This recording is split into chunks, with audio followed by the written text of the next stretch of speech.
Ladies and gentlemen, thank you for tuning in to the very first special episode of the Ground and Poundcast, and also the very first time that we've ever done a video. I didn't normally plan on doing video episodes for the Ground and Poundcast. I figured there's just really no point. If you do a video, you have to think about the visuals. There's going to be more video editing. It's just extra complications that are not really needed. And I figured if it's just a podcast and it's all about hearing what we have to say, it only needs to be audio. So we never really bothered with video. We have a YouTube channel, but if you listen to our episodes on YouTube, it's just a black screen with our logo, and it's just the audio that you hear from us, and that's basically it. But I think this time we're going to do something a little bit different because I want to talk about something that happened at UFC 321 and how an experience that I had kind of relates to what happened, and maybe give people a different perspective on a certain thing that happened. The reason why I wanted to do a video format is because I have some visuals. They're going to help with that. It's going to go with what happened. I'm going to have some visuals that are going to come up to show some of my experiences, and we can relate to what happened at UFC 321. So I'm still going to have this episode put out on all the normal formats, so there will still be audio-only versions of this. But if you want to see the video to see all of the visuals, I would recommend you check out Facebook, Instagram, YouTube, Twitter, or as they call it, X now. That's a dumb name. I still call it Twitter. Anyway, if you want to see the visuals, I would recommend you tune into one of those platforms. It's easy to find. It's free, of course. And you'll be able to see, everything that I'm talking about. So, for those of you that follow MMA, I'm pretty sure you know, UFC 321 ended in a very controversial manner. You had the heavyweight title fight between Ciryl Gane and Tom Aspinall ended in a no contest due to eye pokes. Some people say it wasn't even eye pokes, it was eye gouges. One finger went really deep into the eye, and the other one kind of went to the side, scraped a little bit. And kind of reminds me of an incident I had training Jiu Jitsu 2 years ago, back when I was still a white belt. I had an eye injury of sorts myself. So basically what happened, I was in a competition down in New Orleans, Louisiana, and I was going against a guy who was way taller than me. I'm 6'1", and this dude made me look short. I don't know if he was close to 7 foot. I'll see if I could put in a picture of that guy so you can see what I'm talking about. And I was shooting a takedown. I'm going for a single leg takedown. As the name implies, for those of you that don't train jiu-jitsu or grappling, I'm grabbing one of your legs, a single leg, and I'm trying to get you off balance and take you down to the ground. And I was never really that good at takedowns, right? But I'm very good at getting out of submissions. I pride myself in that a lot. And I made a very stupid mistake of whenever I shot at his legs, I kind of went head down, head first, just dove at him and scooped up his leg. And he wraps my head up in a guillotine. Now, thinking to myself, what you're supposed to do in this point is to address the choke, get out of it, and reset. But in my head, I'm thinking, I'm not very good at getting takedowns, so I don't want to let go of this leg that I fought so hard to get hold of. I didn't just immediately start to match and immediately get his leg. There was a lot of back and forth, jockeying for positions before I finally got hold of his leg. And I was thinking, I don't want to let go of his leg, and if I do take him down and he has me in a guillotine, so what? I'm really good at getting out of any submission, or most submissions, especially guillotines. So if I take you down and I'm in your guillotine, I get out of your guillotine, now I'm on top of you, right? I'd rather be there than to let go of the leg, separate the guillotine, and then we're both standing in neutral still. So I decided to continue trying to lift up his leg, drive forward, and see if I could take him down. We ended up both going backwards, and I landed forehead first on the mat. Really hard. Really, really, really, really hard.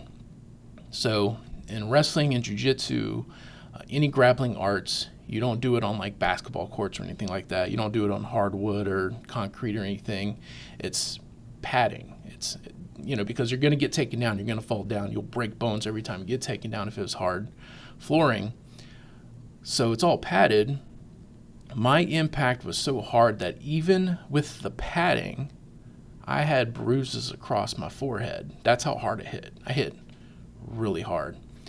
I had very severe whiplash. The match was basically ended immediately. I went down, landed face first, got spiked in my head, basically like a DDT for you pro wrestling fans, but really, really hard.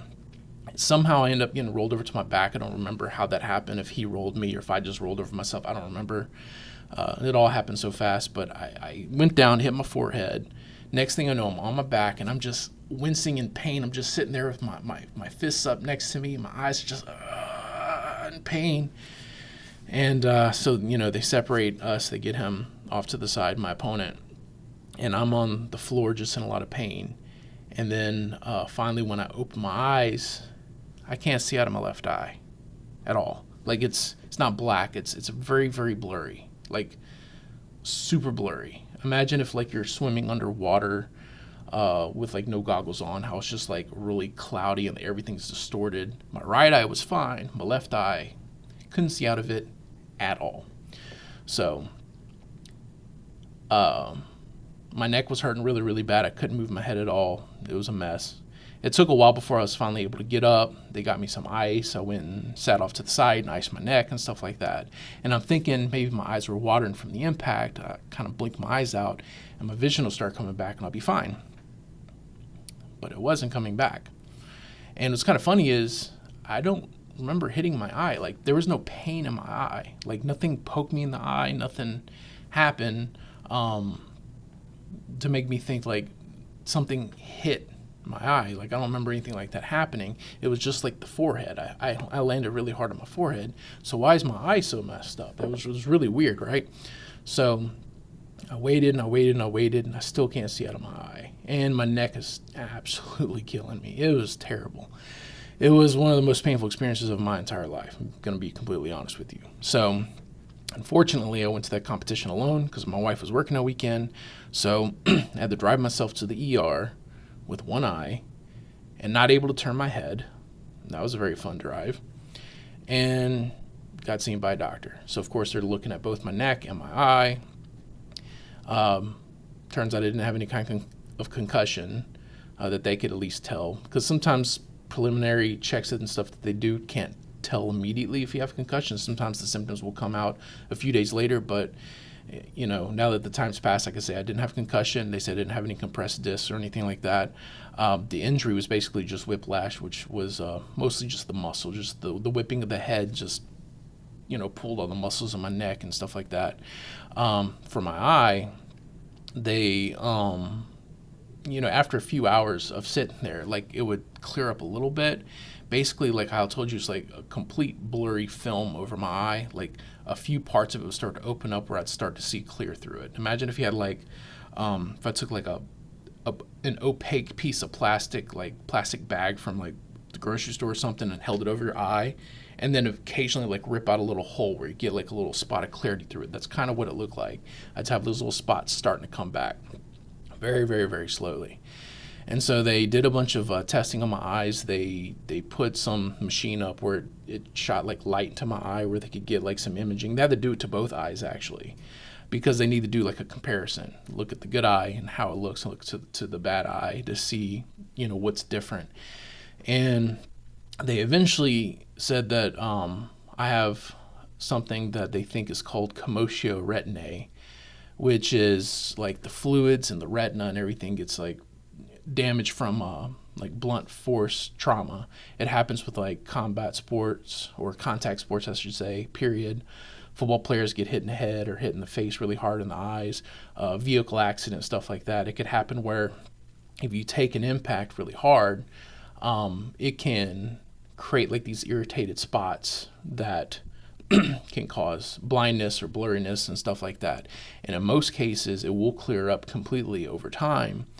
But in very severe cases, it doesn't clear up at all, or at least not completely, which is what happened in my case. So it took a very long time. It took several weeks, probably close to a month, where it was like every day, like, a little bit would come back, a little bit would come back, and a little bit would come back.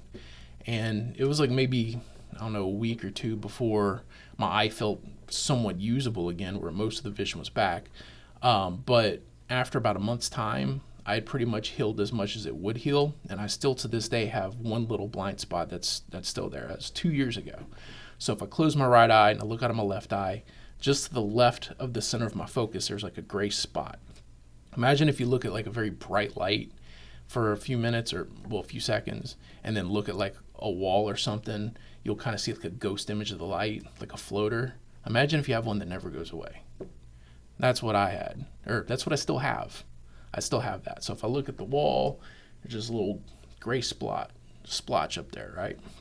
So anyway, the main point that I'm trying to get to, the reason why I'm mentioning all this, is that blindness happened immediately. And the impact from the head is what caused it. There was nothing that actually hit my eye directly that caused it. It was just from a concussive force to my forehead was enough to jar things in my eye and mess up my vision without even touching my eye. The eye's a lot more sensitive than a lot of people realize. And the blindness that I got from it was immediate. It was immediate. Now, whenever I was still there with my neck messed up and they're looking at me, they had some medics and stuff look at me before I even went to the hospital. They looked at my eye and they didn't see any bleeding, they didn't see any tearing or anything like that. They couldn't in the moment look at it and tell me that my eye looked like there's anything wrong with it. I had this medic shining a light in my eye and stuff like that, and she said that she didn't see any kind of damage. But I knew I was blind to one eye. I couldn't see at all.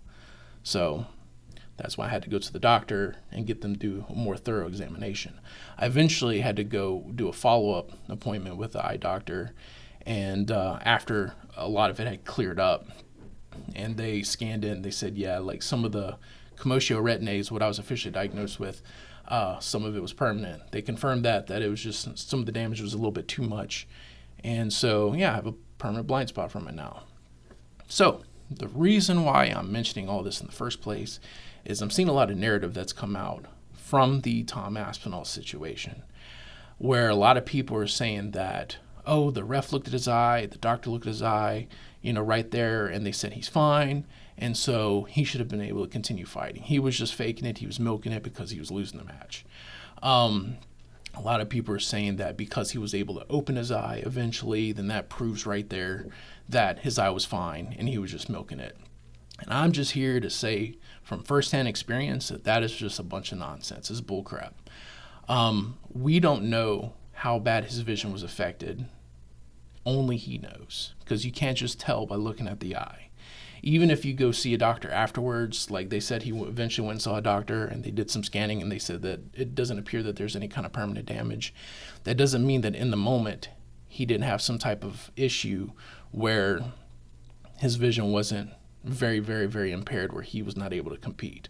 So I'm not saying how bad his vision actually was. I'm not going to say that, he was scared because he was losing and all this and that. That's kind of a different rabbit hole to go down. I'm just saying that from my own personal experiences, being in a combat sport where I received a head injury, where my eye was not hit at all, I was immediately blinded in one eye, even though people couldn't look at my eye and tell me that they saw any kind of damage. So I see a lot of people saying, well, the fingers didn't hit his eyes too hard. Like it was the left eye where it went deeper. The other one just kind of brushed to the side, And just because it doesn't look like it hit that hard doesn't mean that he wasn't blinded. Nobody knows but him. So I'm just trying to get people to wake up and think beyond, sensational feelings about, whether they like him or not, or think he should have continued, and try to put all this blame on him and try to say he was milking it. Look, professional fighters have a different type of mindset of most people.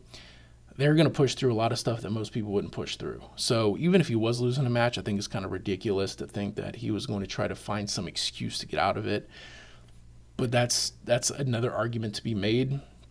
The main point, the only point I'm really here, the whole reason I'm doing this video in the first place is to tell you that I know from my own experiences, something that I dealt with firsthand, know that you can't just tell by how hard it looked like the fingers touch his eyes.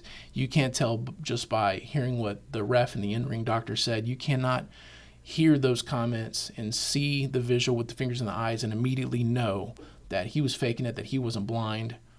and all that.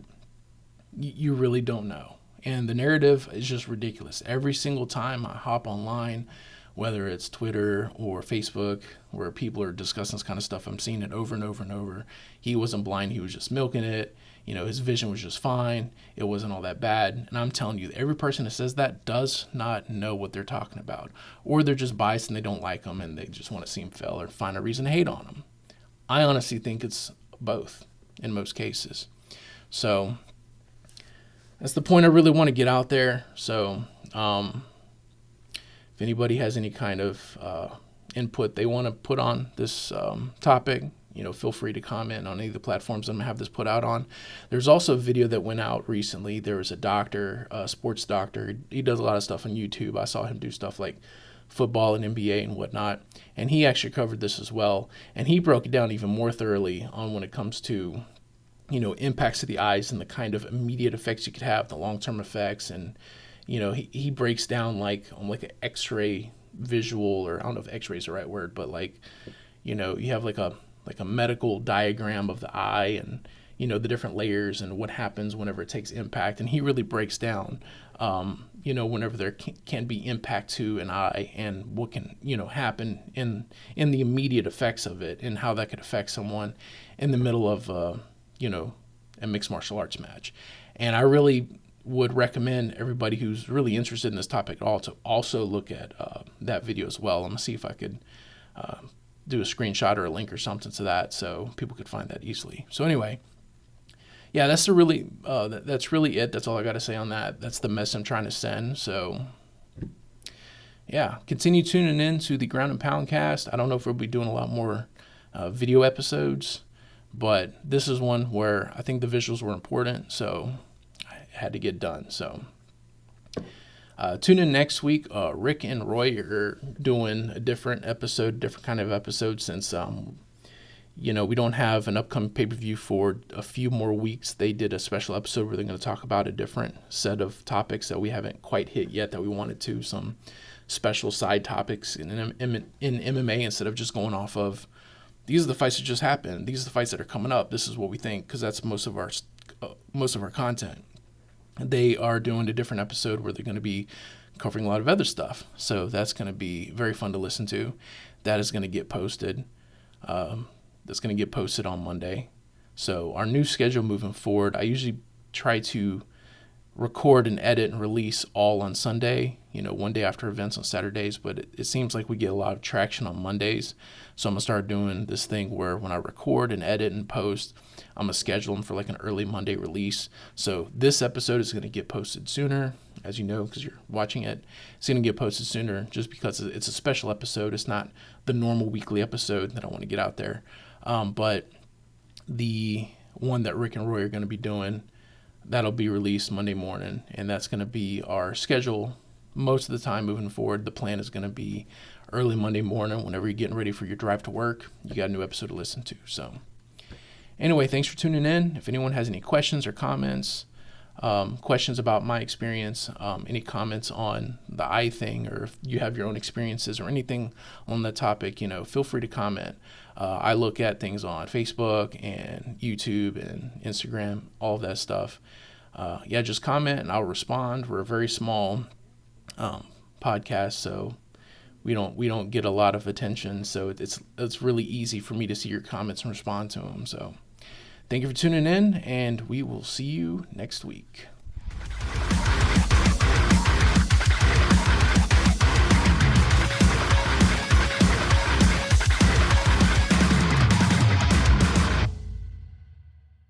Oh, and one last thing. Even though I can't see very well, I can still see that power slap sucks.